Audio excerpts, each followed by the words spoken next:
Of course, because the introduction is given by you on the video. Okay, Oh, we're live. oh, it is.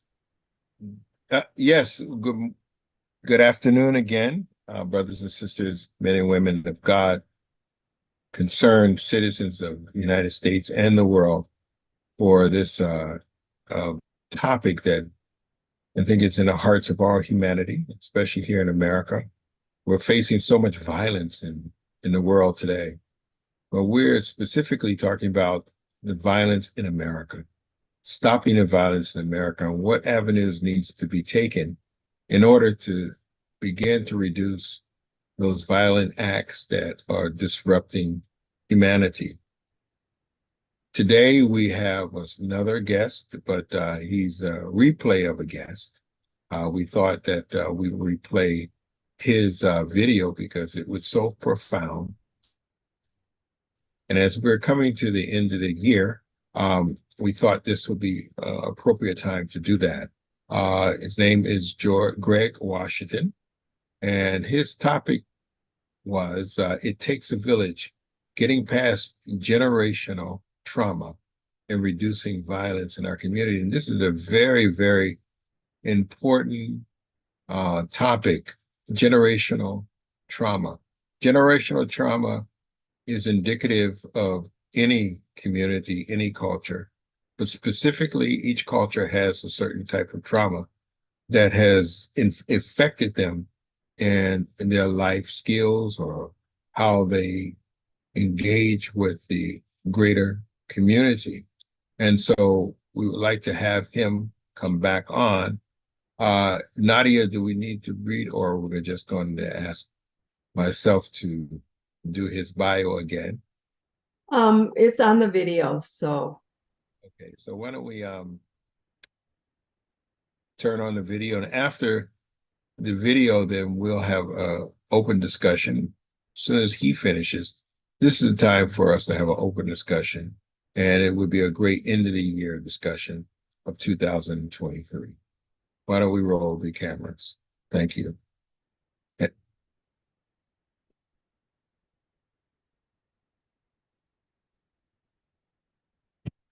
To our Stopping the Violence in America's weekly webinar. Grateful always to see you, grateful that you're here. And we know that it's a very important topic. And every day you hear a shooting, every day you hear some violence that is going on. It's like a phenomena or its own epidemic that is going around not only in America, but also around the world. But we're focusing on America, and it's this particular people or group of people that we work with, that I work with. We feel that America plays a critical role in helping to resolve problems in its own home or its own grounds that can be a model or a prototype for the world arena to follow. And so we have been having several different speakers, and it's been quite enlightening. And one of the enlightening points is that everybody has a different angle every day, a different angle in addressing the issues and the root causes of violence in America. One of the most biggest problems is the guns. Some people are picking up guns and shooting others. But the gun is an inanimate object. It takes someone to pick that particular object up and use it as a weapon against someone else. And we were like, what is the root causes of that? And also how we can play a critical role in intervention or even dealing with it afterwards, post traumas that happens after after a crime is committed. Today we have, and I'm speaking to you from Zambia, Africa, and so I'm glad we have my internet is working, hopefully, well enough that I won't slip off. And if I do, then you understand. However, I have a new speaker, and let me introduce. His name is Greg Washington. How I met him is one of the highest officials who deals with community projects from HUD introduced me to him. He felt that this gentleman and myself would find some synergy in working, trying to heal problems in our community. And so I've spoken with him, and in speaking with him, I really felt that maybe he's not dealing always directly with violence in America, but what he brings to the table is an added piece that can help bring some resolve in America. So his topic today is getting past generational trauma and reducing violence in our community. Let me just tell you a little bit about him. Greg Washington is a combat veteran, an influencer, a motivator, an innovator, a strategic leader, and a family man, which is critically important. Greg obtained his Bachelor's of Science in Engineering Management with the concentration on mechanical engineering from the United States Military Academy. He also earned an Executive Master's Business Administration in Tulane University with a concentration in finance. And Greg, in 2005, graduated from the United States Military Academy at West Point. Congratulations. As a 4-year letter winner and football team captain at West Point, he had the honor to play East-West Shrine Games. He served 7 years on an active duty and deployed out of Germany and to Afghanistan and Iraq in support of Operation Enduring Freedom and Operation Iraq Freedom. His exceptional leadership skills in hostile situations were recognized by his leaders as he was awarded the Joint Service Commendation Medal. Greg worked as a senior consultant at Booz Allen Camp, Hamilton, and then an inventory manager for Shell Oil Company, formerly executive manager of materials management in Shell's contract and procurement division. Greg is a dynamic, high-energy professional with experience in fast-paced and challenging environments. Following his time in Shell, Greg led teams as a department manager for Unitech Elevators and a leading New York-based elevator company, but also he has a program that he deals with it's called the Walk of Life, or the Walk to Honor, right? Correct? Something like that. So, and that is dealing with PTSD, veterans and PTSD. So without any further ado, let us hear from Greg Washington, getting past generational trauma and reducing violence in our community. Welcome, Greg. Hey, thank you, Reverend Oliver, for having me. I really appreciate the warm welcomes and you having me on. So yes, my name is Greg Washington. I am a combat veteran. I was a freshman at West Point when 9/11 happened. And you think about being 17, 18, and having to make a decision of, am I going to leave and go home, or will I stay knowing that I'm going to fight for my country? And so West Point is mostly about, leaders of character, right? That are willing to, commission and lead our sons and daughters in the battle. And so me and my class, we chose to stay, the majority of us, and fight. And so that's what we did. While at West Point, I played football. I was one of the top 5 all-time leading tacklers at West Point, as well as I had a chance to go to the NFL. I was in the 2005 draft, and I still chose to serve my country. And so I deployed to Afghanistan and Iraq. While over there, I lost 2 of my best friends, right? And I got injured myself. And so coming home, I had to deal with PTSD, with being injured, being hurt, the whole nine. And I'll get into that in a second, because I want to tailor this conversation around mental health, generational trauma, and the fact that it does take a village. It takes a support system for each and every one of us to, you know, get through our trauma. So when you look at today's society, because I focus on mental health, the Black community between the age of 9 and 18 has the highest growth rate of suicide amongst all the other demographics. And so when you step back and you think about, okay, well, between that age, what is our youth going through so much that they're more willing to kill themselves off based on, you know, things around them? And so I did an 1,800-mile walk in 2021 to raise awareness for mental health and suicide prevention.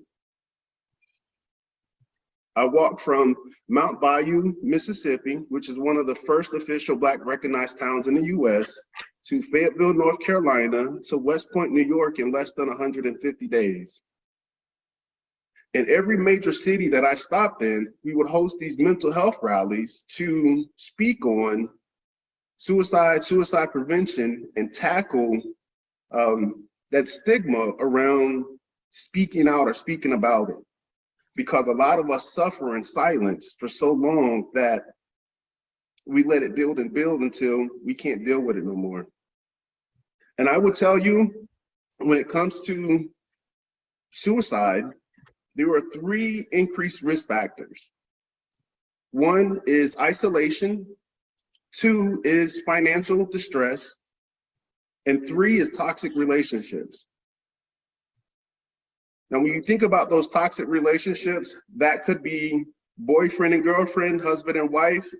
That could also be family members, right? Or people in your community, or, you know, at school that you deal with on a regular basis. And so, you know, most people can handle 2 of the 3, but when you have to deal with all 3 at the same time, the weight of the world tends to get on your shoulder.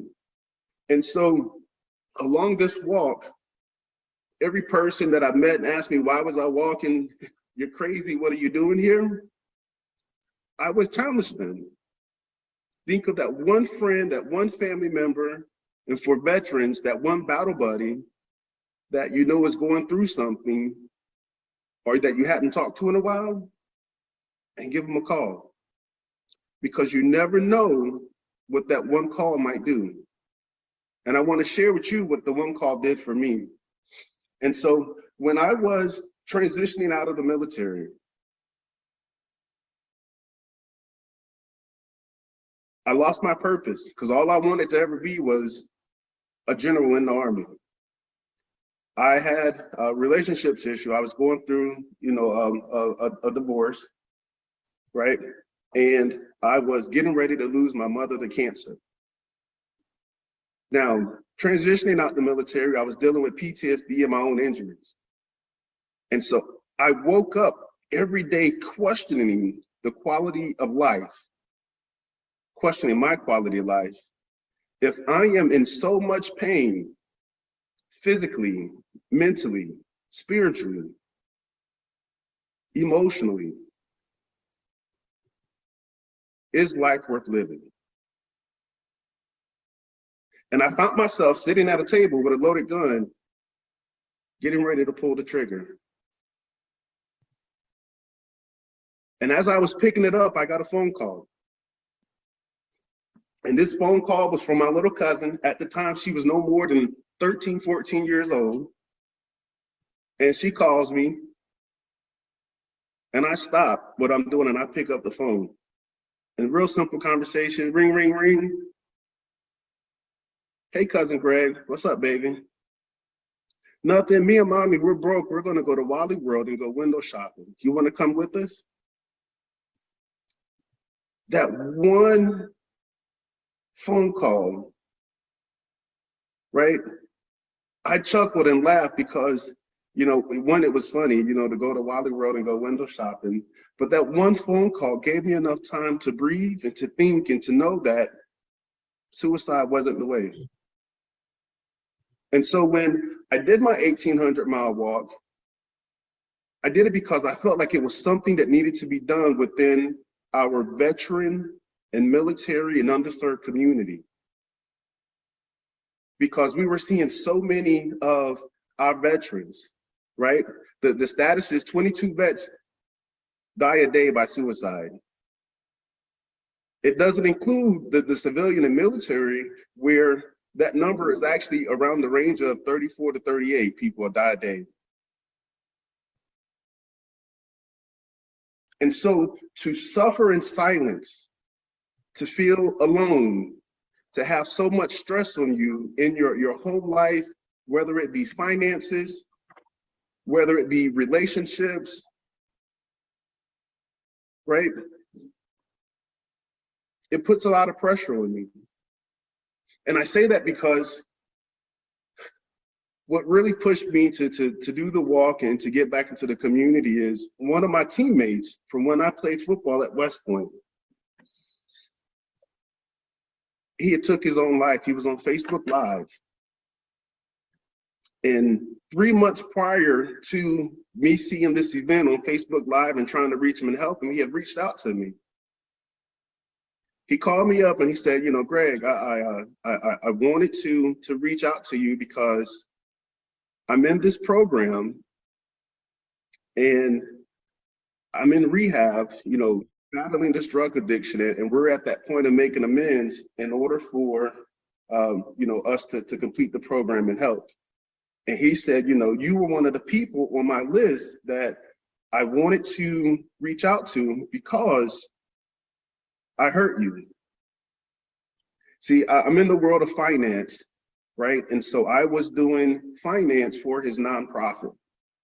And he had been reaching out to me to help him fund some of the finance work or some of the nonprofit work that he was doing. But what I found out was that he was turning around and using those funds to buy drugs and to get women. And so I had to cut him off. And so, you know, when he came to me, it was a tough conversation to have with him, but I allowed us to have that moment. And then you fast forward those 3 months, after having that conversation, we see him on Facebook Live. He looks like he has had a relapse and he's walking the streets aimlessly, lethargic, and everybody's calling him, FaceTiming him, leaving him comments, calling his phone, and nobody could get a hold of him until we saw in the background where he was at. Someone picked him up, took him home, put him in the bed and said, okay, hey, look, you know, he's home, he's safe, he'll sleep this off, we're good. We'll deal with it in the morning. After the guy leaves, the young man gets back up, gets back on Facebook Live, and you see him turn up what looks to be a bottle of bleach. And the next thing we see is him starting to go into convulsions, the phone shake and drops, and he falls to the ground, and all we can see is his hand shaking. And everybody that was on Facebook following was trying to spin up and reach him again to figure out who was the guy that helped him, to try and get him help. We called 911. We couldn't get help there. We ended up having to call the Veterans Hotline in order to get support and have someone come out and do a health and welfare check. We got there too late, but at least he didn't die alone. We were able to get him to the hospital, but he died of his injuries while at the hospital. And all I could think about is to feel so much shame and guilt that you had to drink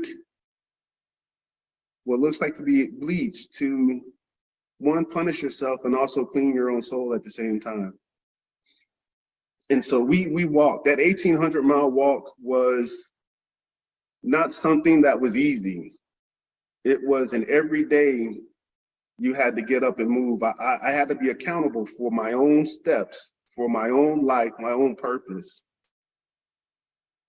And so along the walk, 7 people directly told me, Greg, Mr. Washington, your walk inspired me and helped save my life because I had a plan and I was going to execute it. Now, I don't know how many people indirectly it touched, but I know those 7 people.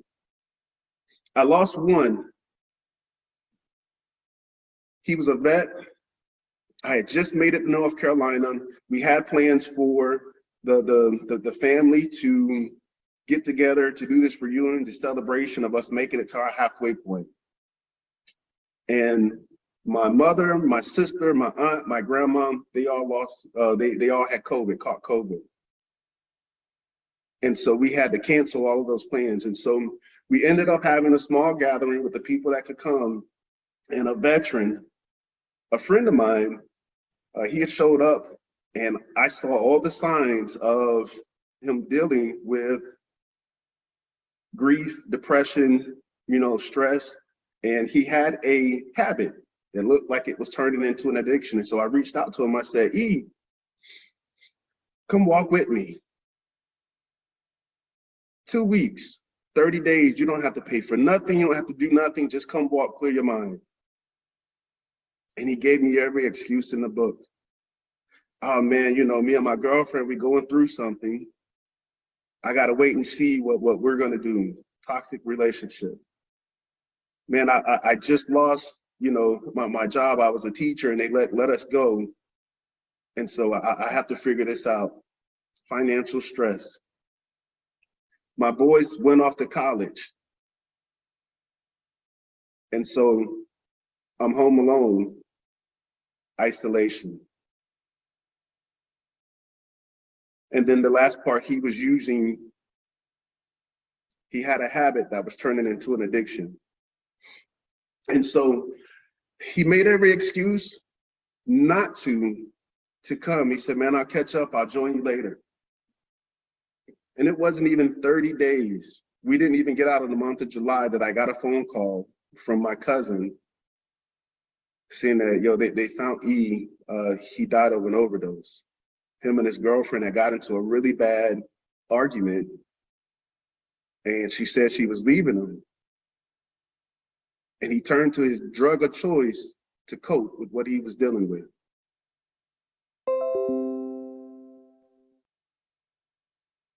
That day when I found that out, that was the heaviest day of my walk. Every step felt like added weight, every way. But what I had to do was process that because every person has to be accountable for their own mental health and well-being. And so a couple of things that I wanted to talk about with this session is having a village, right? And being able to process that trauma. And so we talk about gun violence. Suicide is one. Gang on gang, black on black, white on white. It's all the same, right? Resulting in someone getting hurt, their family losing a loved one.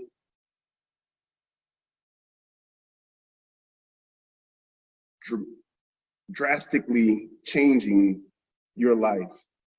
And so, I look at and I say the first steps to dealing with gun violence is understanding the environment and the support system around.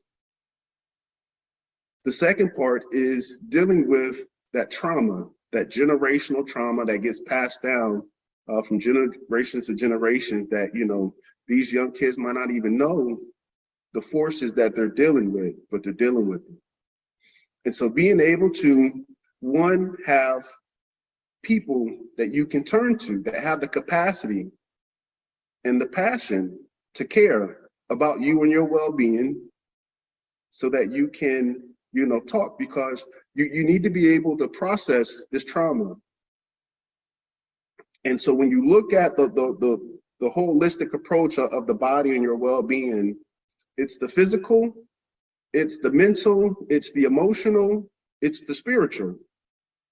So spiritually, having something to believe in, having a higher power, knowing that tomorrow will be better, just got to keep pressing forward.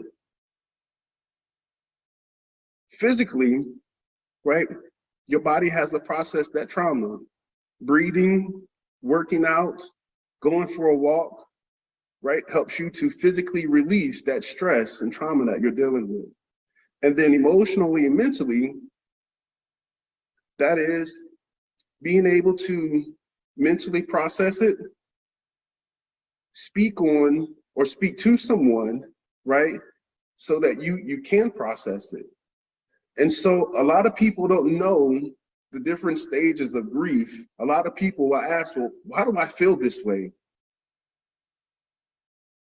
What's going on with me? My self-care is going down. I'm isolating. I'm getting more and more depressed. I'm getting fat because I won't get out of the bed and work out.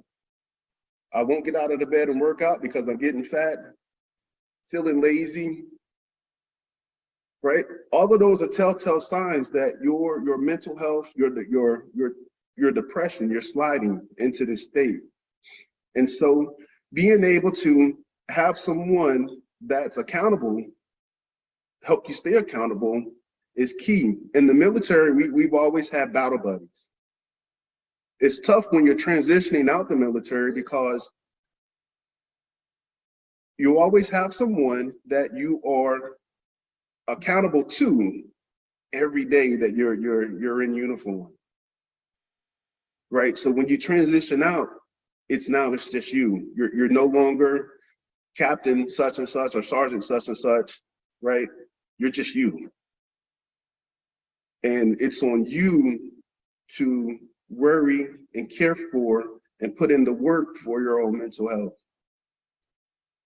And so when you look at this conversation that we're talking about with gun violence and being able to move into these neighborhoods, right? My passion has always been about giving back to our soldiers and the youth. And so I'm the executive director of the STEM Innovation Network that is currently an intermediary for HUD and other government agencies. And so what we put together is a way for us to outreach, go into these communities and start to connect with the youth at a younger level to start to mentor and guide them down better pathways in life. And so what we're doing, we've connected with HUD in all 3,200 HUD-assisted communities across the US, and we have developed a esports tournament that will allow for our nonprofit members, our STEM pioneers, STEM supporters to go into these communities and connect with these youth to show them that we care. We're partnering with the neighborhood HBCU, a minority serving institution, where we're doing workforce development training, we're doing mentorship, right? And all of this outreach so that we can start to put these children onto the proper pathways to get into STEM and STEAM to help close the wealth gap and the digital divide. And so, when you look at today's system, when you look at some of the statistics, right? Education is key. More than 70% of our jail population cannot read past a 4th grade reading level. Also, the majority of our prison population grew up in a single parent home. Now, another stat to talk about, if you go back between the age of 0 and 3, it takes a child hearing 25 to 30 million words within that age of 0 to 3 to be able to develop the cognitive capacity to learn. And so that's why I like programs like Gracie's Corner, Miss Rachel. You have, you know, the all-time favorite with Big Bird, Sesame Street, right? But we need more parents to sing, read, and play with their kids for them to develop that cognitive capacity to start learning.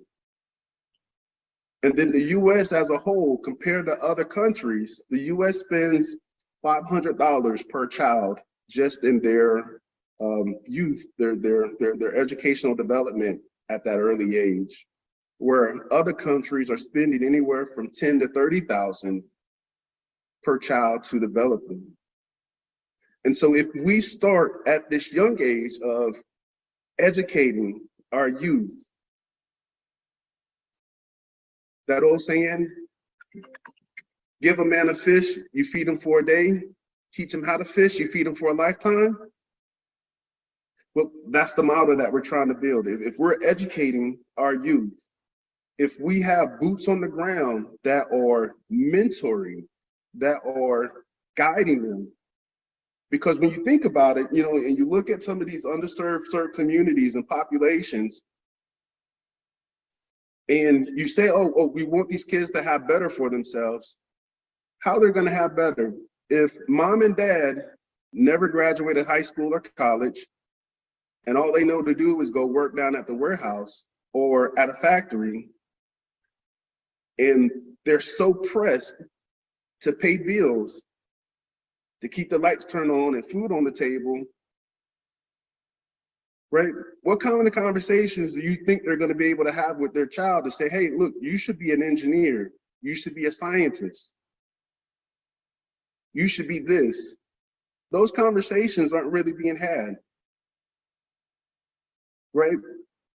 But when you have someone that has gone to college and they're giving back, when you have someone that cares and is able to mentor, when these kids have an opportunity to play with drones, get on the computer, learn coding, right? Learn about esports, and then I'll speak on esports in a second. It does something. That light bulb comes off or goes on. Because most kids today, you know, well, even us growing up, we weren't allowed to touch the remote control as a kid, right? That was for dad and grandpa, right? They had control of the remote. And so, you know, when you think about that, being able to allow these kids to explore, right? Get this hands-on experience, sparks that light bulb. And then when you have volunteers from the community, from the colleges that go in and help support and show that they care. One, now you're establishing this ecosystem, this environment where they'll have people to turn to. They'll also see what right looks like, right? And they'll get inspired too. I want to do this. I want a better life. I want to be like, you know, my mentor or such and such. I'm gonna go to college. And so, you know, that's the effort that we are doing. We're currently in 10 major cities.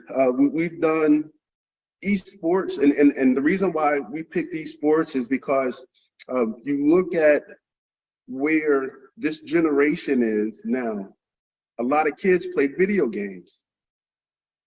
And so our effort is to meet the kids where they are. And so we're using esports as a way to connect with them, because 91% of the teen male population has access or plays video games.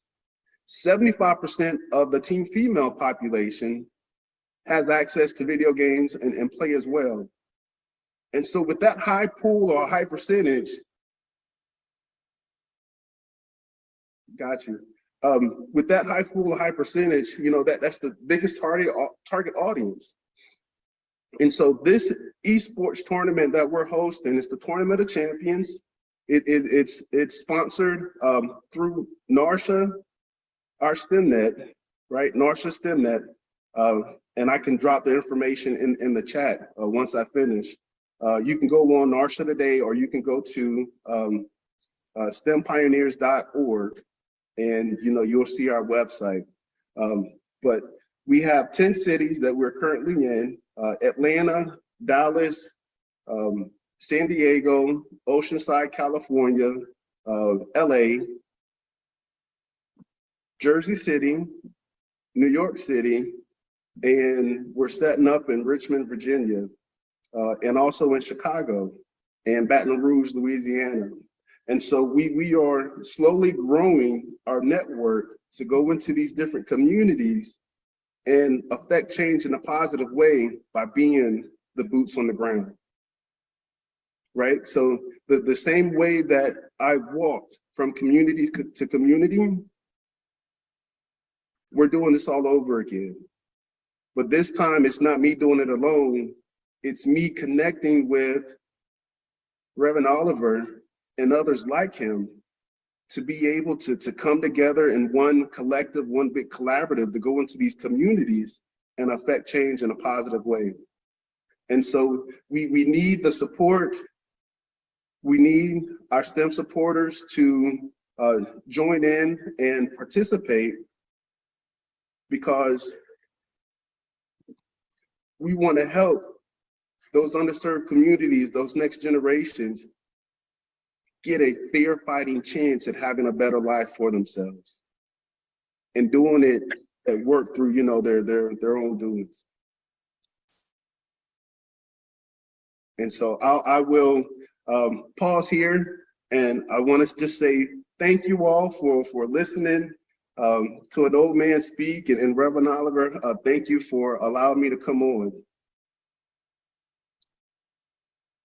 For sharing with us. So we I think early on we when can we stop. started this webinar,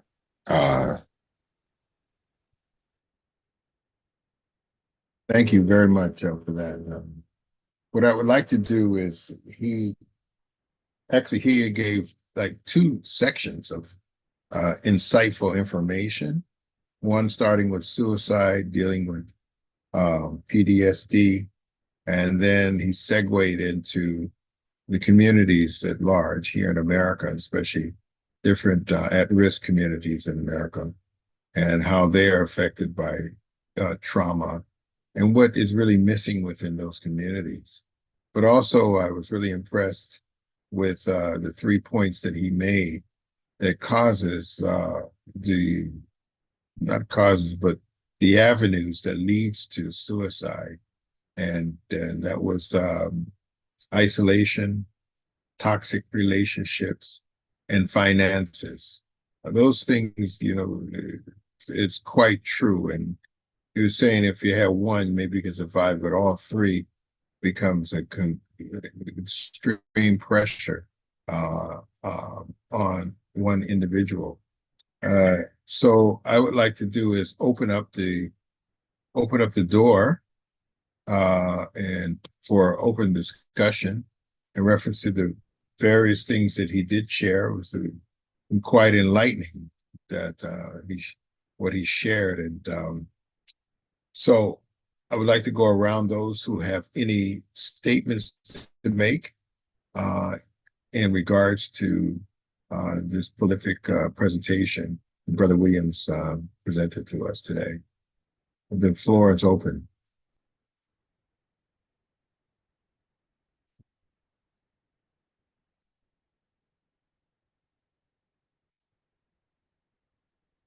So we have a small group today, but what I could say is I can go around and ask each person to share their take on what was just shared. I'll go ahead and start. Great, thank you. Yep.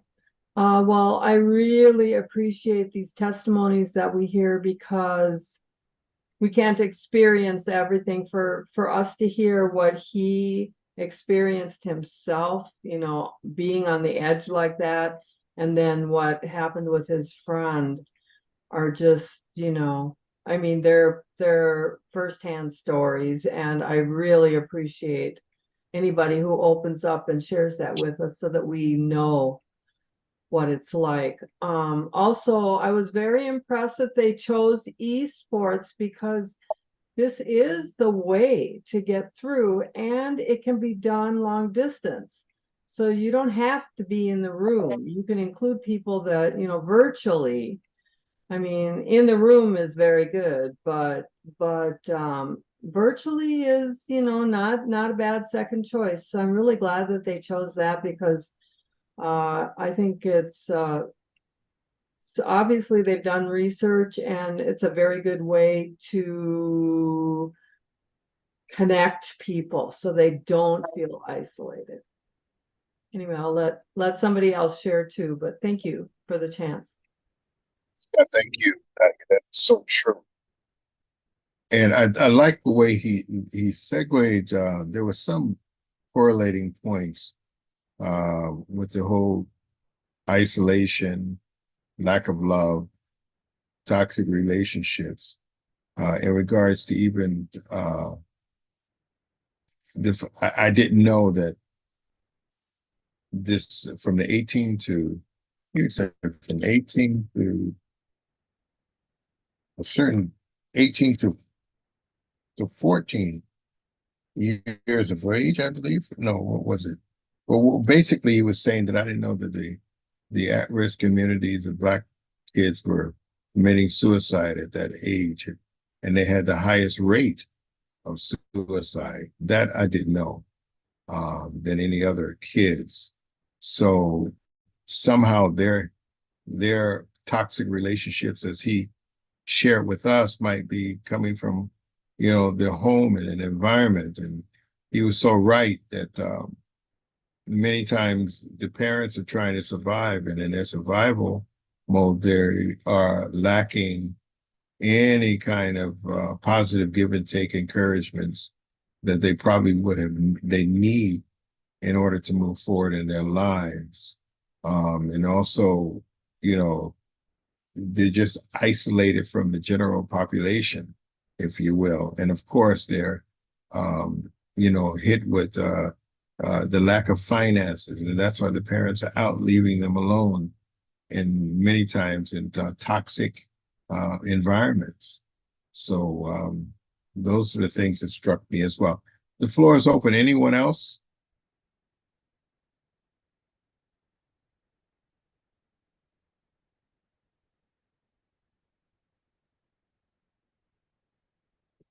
Hi, it's not much to say, but just appreciate the taking a very holistic view on all this, looking at really all the different dimensions. So anyway, thank you. This is a great program. I always appreciate it. Thank you. Thank you for sharing. Anyone else like to share?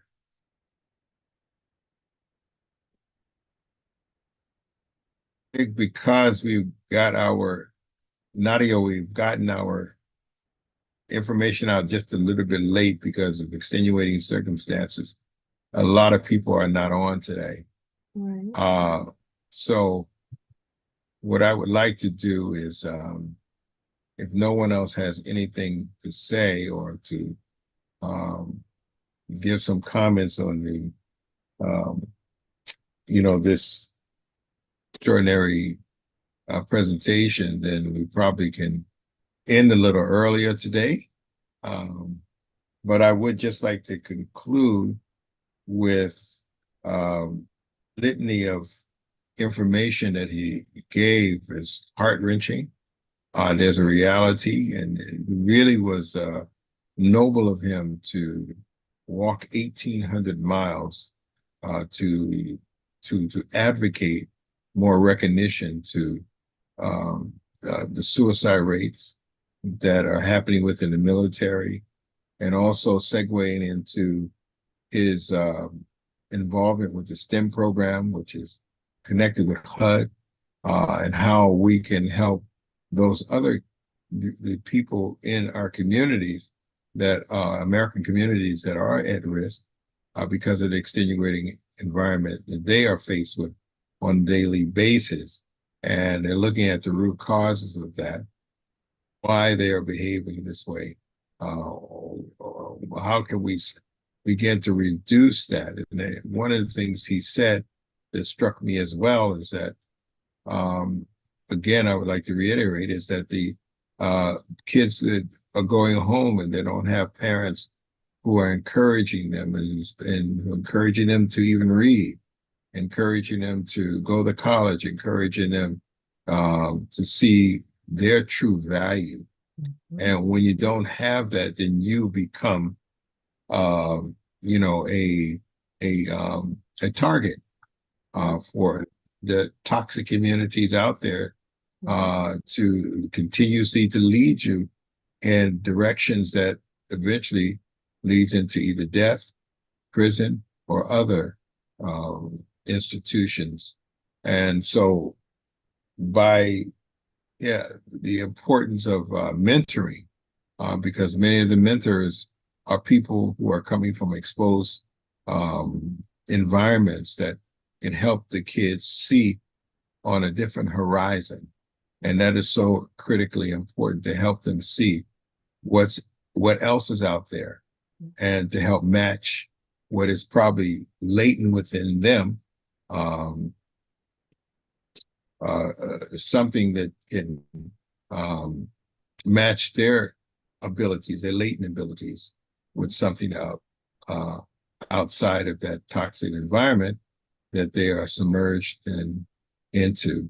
So I'm really moved by his heart and his, you know, efforts that he has made on both fronts, dealing with the PTSD and also the, as he says, that connected with that, the generational trauma, because there is generational trauma that a lot of these people, young people and communities are facing. And one of the other statistics that he did share with us that I took note of, and that was 70% of the jail population can't read past the fourth grade. It says education is important. It's not that they don't have the capability, but if they're not educated, then they stay in a certain realm of darkness and ignorance.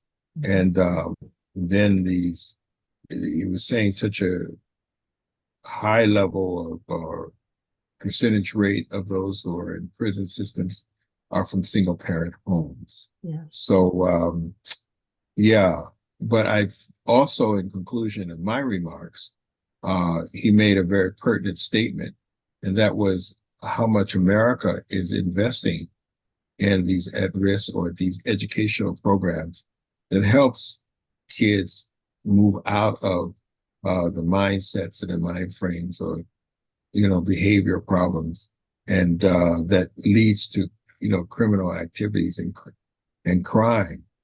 He said U.S. spends about $5,000 to $10,000 for a year per person on these programs for youth, whereas other countries spend from $10,000 to $30,000, and you know, trying to augment further or future problems, and especially to educate young people in a manner that helps them lead into the right direction. So that was, America is one of the richest and most powerful and one of the most educated nations in the world, but we're kind of lacking in our financial efforts to play a role in decreasing violence through education. So any last words as we come to our final conclusion to this today?